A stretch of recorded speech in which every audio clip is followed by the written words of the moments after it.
13 jours avant de prêter serment qui officialise sa position à la tête de la Maison-Blanche, le président élu des États-Unis, Donald Trump, a tenu une conférence de presse à sa résidence en Floride où il a expliqué le cours qu'il entend prendre concernant les questions clés de la politique étrangère lorsque la direction du pays passera entre ses mains. Et parmi les premiers commentaires qu'il a faits, il y avait le refus d'écarter la possibilité d'utiliser la force pour reprendre le contrôle du canal de Panama et pour contraindre le Danemark à vendre le Groenland aux États-Unis, qualifiant ces mouvements de nécessaires pour la sécurité nationale.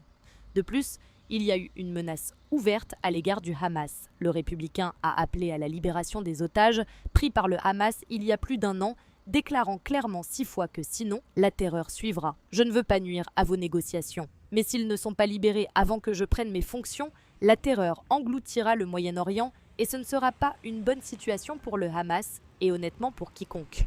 En ce qui concerne l'Ukraine, Trump a exprimé son intérêt à rencontrer le président russe et a réitéré son engagement à résoudre le conflit en Ukraine. Lorsqu'on lui a demandé une demande clé du plan de paix de l'Ukraine, que ce pays soit autorisé à rejoindre l'OTAN, il a déclaré « Mon avis est qu'il a toujours été compris que l'Ukraine ne serait pas acceptée dans l'Alliance ». Pendant ce temps, il a relancé une ancienne demande pour les partenaires de l'OTAN. Les pays partenaires de l'Alliance doivent augmenter considérablement leurs dépenses de défense. Au lieu de 2% de leur produit intérieur brut, ils devraient investir 5% à l'avenir. Au cours de la campagne électorale, le républicain avait menacé les pays membres de l'OTAN qui ne paient pas leurs contributions, qu'il ne les soutiendrait pas en cas d'attaque de la Russie. Le président américain entrant avait signalé que pendant son premier mandat en tant que président, les États-Unis se retireraient de l'OTAN si les pays européens n'augmentaient pas leurs dépenses de défense. Tous les pays peuvent se permettre cette augmentation de 2 à 5%, a déclaré Trump.